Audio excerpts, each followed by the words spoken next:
Vamos lá, vamos liberar.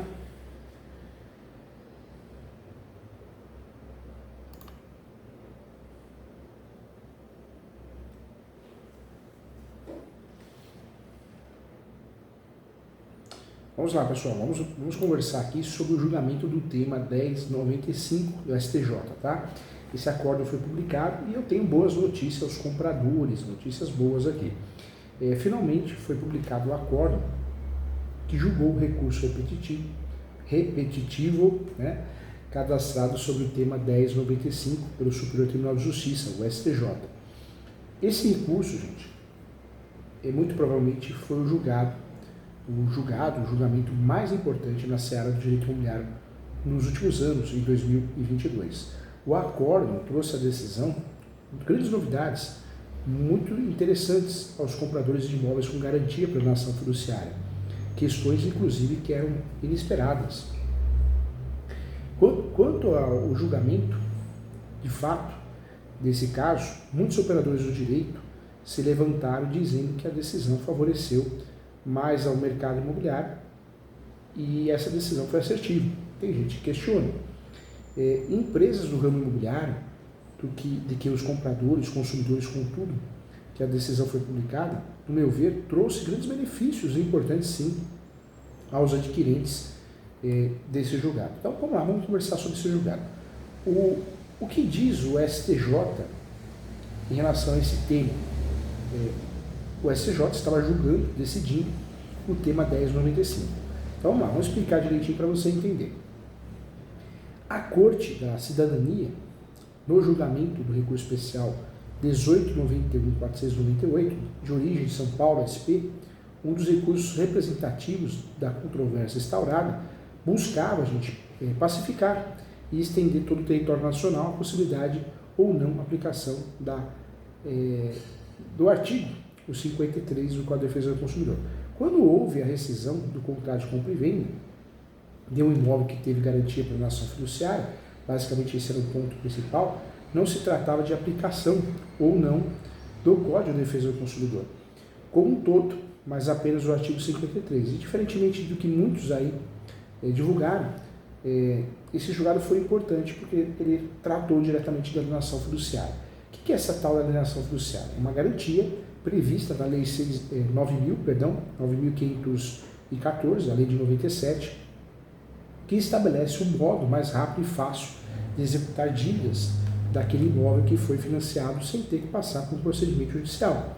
Ou seja, a asta pública é judicial, a lei não é judicial. Isso é importante falar, visto que todo o processo era feito perante o cartório de imóveis.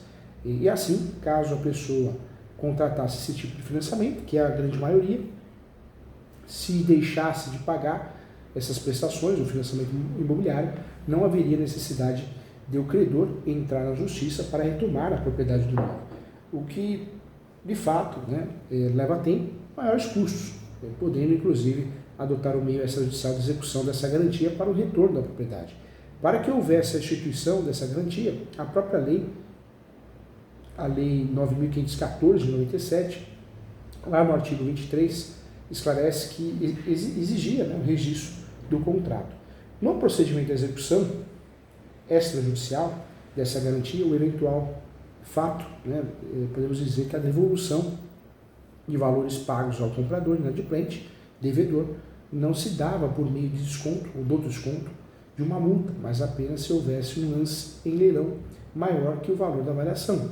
E no caso do primeiro leilão, ou então no segundo leilão, a chamada segunda asta pública, caso o valor do lance fosse superior ao valor da dívida. Então, essa era a regra. E somente nessas hipóteses haveria, via de regra, a restituição dos valores pagos.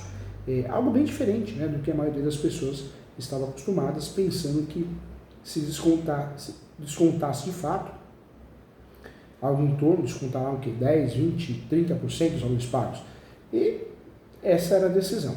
O artigo 53 do Código de Defesa do Consumidor é muito claro, que nos contratos de compra e venda de imóveis ou imóveis mediante pagamento de prestações, bem como nas alienações judiciárias em garantia, considera-se nulas e pleno direito cláusulas que estabeleçam a perda total das parcelas pagas em benefício do credor em razão do inadimplemento pleitear a resolução do contrato e a retomada do produto alienado. Então, o código é muito claro e existia essa discussão se aplicava ou não. Então, a decisão da STJ no tema 1095 foi muito interessante, porque essa questão, o Supremo Tribunal de Justiça fixou a seguinte tese: em contrato de compra e venda de imóvel, com garantia de alienação fiduciária, devidamente registrado, a resolução do pacto, na hipótese de inadimplemento do devedor, devidamente constituído em mora, deverá observar a forma prevista em lei, a Lei 9.514, 97, por se tratar de legislação específica, afastando, consequentemente, a aplicação do Código de Defesa do Consumidor. Então, a fixação dessa tese não se mostrou nenhuma novidade, conforme já acontecia, mas o Supremo Tribunal de Justiça entendeu de fato, deixou bem claro, que a previsão do artigo 53 do Código de Defesa do Consumidor se trata de um princípio geral de nulidade, de cláusula contratual, ou seja, para todos, para todos, que preveja a perda da integralidade dos valores pagos pelo valor inadimplente. Então, por mais que tivemos uma decisão que manteve o que já estava em pensamento jurisprudencial, mas trouxe algo novo. De fato, esse artigo é aplicado de forma geral. Isso foi muito bom. Então, dentro desse contexto, dentro dessa análise, é importante você saber a possibilidade, sim, de usufruir dessa decisão, até mesmo para uso campeão, até mesmo para outras situações. É uma decisão que demonstra ser relevante. Tá? Então, muito obrigado a você que está acompanhando. Um grande abraço e até a próxima aula.